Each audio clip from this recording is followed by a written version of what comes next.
विशेषतः गेल्या काही महिन्यांमध्ये सातत्याने महाराष्ट्रामध्ये जी अतिवृष्टी झाली आणि त्यामध्ये शेतकऱ्यांचं जे काही नुकसान झालं या संदर्भात एक आढावा आम्ही घेतला।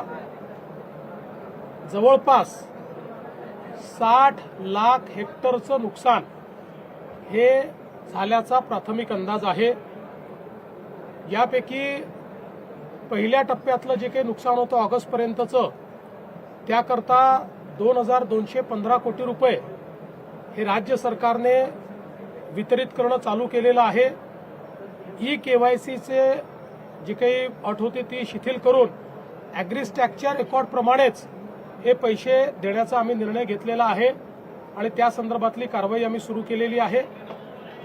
असाही निर्णय करण्यात आलेला आहे की आता पुढच्या 2-3 दिवसात सगळ्या प्रकारची माहिती आमच्यापर्यंत पोहोचेल।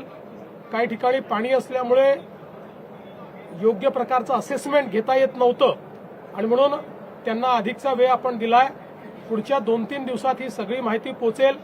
त्यानंतर शेतकऱ्यांना करावयाची मदत असेल, जी खरडून गेलेली जमीन आहे त्याच्याकरता करायची मदत असेल, विहिरींच्या संदर्भात करायची मदत असेल, घरांच्या संदर्भातली मदत असेल, तातडीची मदत जी आपण सुरू केली आहे त्या संदर्भातले निर्णय असतील, वेगवेगळ्या प्रकारे ज्या ज्या प्रकारचं नुकसान झालेलं आहे त्या सगळ्या नुकसानाच्या संदर्भात एक कॉम्प्रिहेन्सिव्ह पॉलिसी तयार करून आणि ही सगळी जी काही मदत आम्ही करणार आहोत ही पुढच्या आठवड्यामध्ये त्या संदर्भातली घोषणा आम्ही करू आणि शक्यतोवर आमचा प्रयत्न आहे की सगळी मदत ही शेतकऱ्यांना दिवाळीपूर्वी त्यांच्या खात्यामध्ये मिळाली पाहिजे अशा प्रकारचा प्रयत्न आम्ही करणार आहोत। तसाच निर्णय मंत्रिमंडळाने घेतलाय।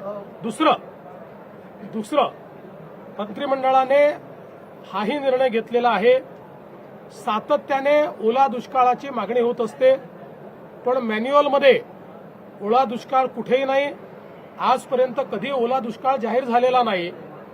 तथापि आम्ही हा निर्णय घेतला की ज्यावेळी दुष्काळ पडतो त्यावेळी ज्या ज्या उपाययोजना आणि सवलती आपण देतो त्या सगळ्या सवलती आता यालाही म्हणजे दुष्काळ तर त्याला टंचाई म्हणतो आपण, तशाच प्रकारची दुष्काळी टंचाई पडली आहे असं समजून त्या सगळ्या सवलती याही वेळी लागू करण्याचा निर्णय हा राज्याच्या मंत्रिमंडळाने घेतलेला आहे।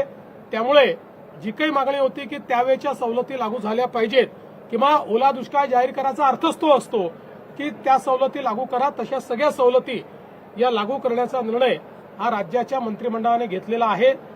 मी आज यापेक्षा अधिक सांगणार नाही कारण आता ही सगळी नुकसानाची आकडेवारी जमा होते, ती पूर्ण जमा पुढच्या 2-3-4 दिवसात होईल आणि जसं मी सांगितलं लवकरात लवकर पण कुठल्याही परिस्थितीत पुढच्या आठवड्याच्या आत आपल्याला या संदर्भातली जी काही मी शिंदेसाहेब आणि अजितदादा आम्ही बसून या संदर्भातला निर्णय घेणार आहोत आणि त्या संदर्भातली घोषणा आम्ही करू। आज राज्याच्या मंत्रिमंडळाने आज अजून काही महत्त्वपूर्ण या ठिकाणी निर्णय केलेले आहेत ज्याच्यामध्ये राज्याची एक सर्वंकष कॅन्सर सेवा policy, comprehensive cancer care policy ही आपण तयार केलेली आहे। या कॅन्सर केअर पॉलिसीच्या माध्यमातून राज्यातल्या सगळ्या जिल्ह्यांना कॅन्सरचा उपचार हा उपलब्ध राहिला पाहिजे अशा प्रकारची याची रचना करण्यात आलेली आहे। याच्यामध्ये L1 apex centre, L2 centre आणि L3 सेंटर याचं जाळं आपण तयार करतो आहोत जेणेकरून कोणालाही कॅन्सर सारख्या या बिमारीची ट्रीटमेंट मिळण्याकरता त्यांच्या जिल्ह्यामध्येच जवळपास महत्त्वाच्या गोष्टी उपलब्ध असतील। काहींना काही गोष्टींकरता L2 सेंटरला काही ठिकाणी जावं लागेल पण याच्यामुळे खूप मोठ्या प्रमाणात कॅन्सर याचा जे काही रोगनिदान आणि त्याच्यावर उपचार आहेत त्याची सुलभता आणि त्याची कॉस्ट कमी करणं हा याच्या पाठीमागचा उद्देश आहे। हे देखील राज्याच्या वतीनं आम्ही करणार आहोत।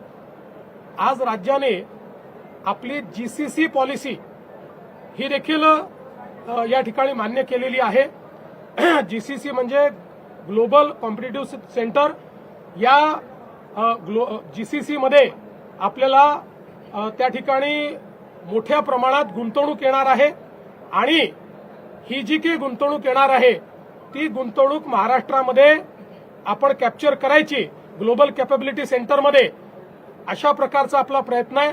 हे ग्लोबल कॅपॅबिलिटी सेंटर मोठ्या प्रमाणात रोजगार देणारे सेंटर आहेत. ज्या प्रकारे मागच्या काळामध्ये बीपीओंनी आपल्याला खूप मोठ्या प्रमाणात रोजगार दिला, तसंच आता हे ग्लोबल कॅपॅबिलिटी सेंटर्स जीसीसी रोजगार देणारे आहेत. एक अपेक्षा अशी आहे की पुढच्या काळामध्ये आपल्या देशामध्ये जगातनं 5,000 जीसीसी येणार आहेत आणि हा सगळा जो जीसीसीचा रिव्होल्युशन आहे हा महाराष्ट्रात कॅप्चर करण्याकरता ही पॉलिसी आपण तयार केली आहे.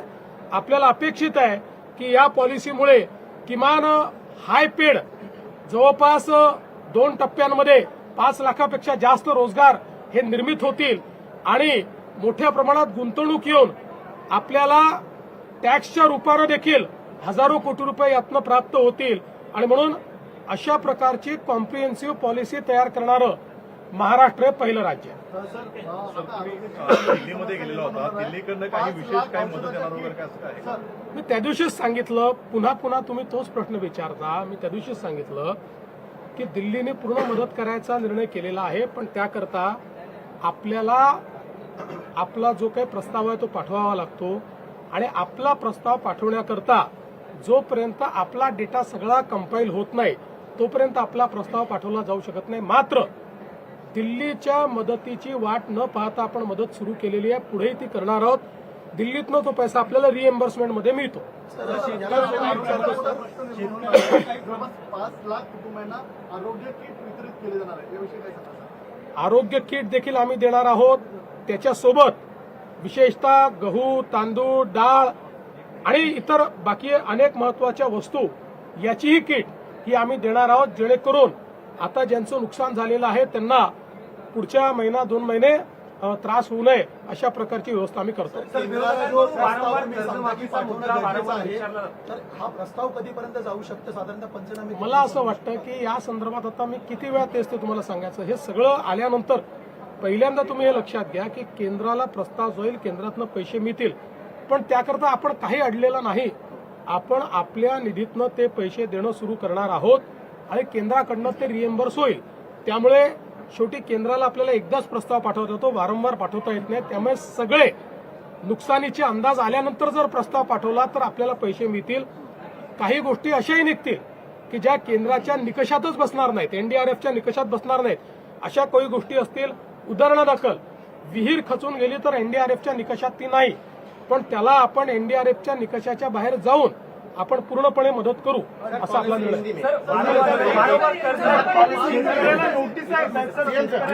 एकाच जिल्ह्यामध्ये अशा प्रकारे नोटीसच्या संदर्भात त्या ठिकाणी, आणि त्याही नोटिसेस जुन्या आहेत, त्या नोटिसेसचं आमच्या निदर्शनास आलंय. तिथे बँकांना सांगितलंय, सगळीकडे बँकांना अतिशय स्पष्ट निर्देश दिलेले आहेत, कुठेही वसुली आम्ही करू देणार नाही.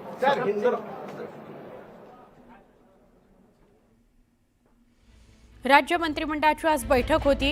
या बैठकीआधी शेतकऱ्यांना दिवाळी या बैठकीमध्ये जे काही झालं ते मुख्यमंत्री देवेंद्र फडणवीस सांगत होते आणि त्यांनी असं स्पष्ट केलेलं आहे की शेतकऱ्यांना दिवाळी आधी मदत देणार आहोत. केंद्र कधी देईल त्यावर आम्ही थांबून राहणार नाही आहोत. केंद्राला सगळा डेटा पाठवावा लागेल, त्यानंतर केंद्र मदत पाठवू शकेल, पण त्यावर आपण थांबणार नाही आहोत. तर केंद्रानं पूर्ण मदतीचं जरी आश्वासन केलं असलं तरी सुद्धा आत्ता दिवाळीच्या आधी शेतकऱ्याला जी तातडीची मदत हवी आहे ती राज्य सरकारच करणार आहे आणि दिवाळी आधी ती त्यांच्यापर्यंत पोहोचेल अशी शक्यता, अशी तरतूद आम्ही करतो आहोत असं देवेंद्र फडणवीस म्हणाले आहेत. फक्त इतकंच नाही तर आरोग्य किट, गहू, तांदूळ म्हणजे जे गृहोपयोगी साहित्य आहे ते, आरोग्य किट, त्याच्यानंतर किराणा सामान असं सगळं बाधित शेतकऱ्यांपर्यंत पोहोचवणार आहोत असंही ते म्हणाले. राज्य मंत्रिमंडळाच्या बैठकीमध्ये आज महत्त्वाचा विषय हा चर्चेत आला, तो म्हणजे नुकसानग्रस्त भागाला काय द्यायचं, कशा प्रकारे मदत करायची आणि ती लवकरात लवकर कशी करता येईल. त्या अनुषंगानं चर्चा झाल्यानंतर मुख्यमंत्री देवेंद्र फडणवीस यांनी पत्रकारांच्या सगळ्या प्रश्नांना उत्तरं दिली.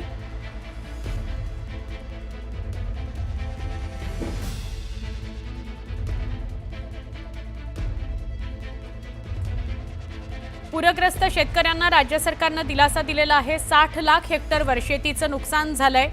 सप्टेंबरपर्यंतच्या नुकसानीचे 2200 कोटी वितरित होता आहेत.